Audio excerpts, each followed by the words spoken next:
নাটোর ১ আসনের সংসদ সদস্য ব্যারিস্টার ফারজানা শারমিন পুতুল মহিলা ও শিশু বিষয়ক এবং সমাজ কল্যাণ প্রতিমন্ত্রী হওয়ায় আনন্দ র্যালি করেছে তার নিজ আসনের নেতাকর্মীরা।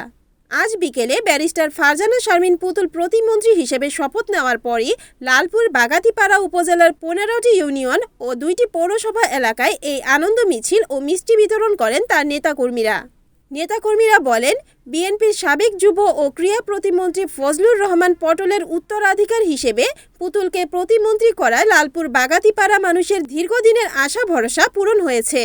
সে সাথে নাটোর জেলায় একমাত্র প্রতিমন্ত্রী হওয়ায় খুশি লালপুর বাগাতিপাড়ার সাধারণ মানুষেরা। লালপুরবাসী আমরা মন্ত্রিত্ব পেয়ে অনেক খুশি এবং আমাদের ভিতরে প্রচণ্ড উচ্ছ্বাস কাজ করছে।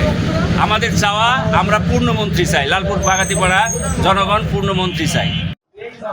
আজকে বহু আকাঙ্ক্ষিত আমাদের প্রয়াত ফজলুর রহমান পটল সাহেবের সুযোগ্য কন্যা ব্যারিস্টার ফারজানা শারমিন পুতুল বাংলাদেশ সরকারের শিশু ও শ্রম বিষয়ক প্রতিমন্ত্রী।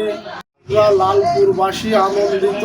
আমরা চাই আগামীতে আমাদের ব্যক্তি, আমাদের নেত্রী যেন পূর্ণমন্ত্রী হয়, এই আশা করছি আমরা।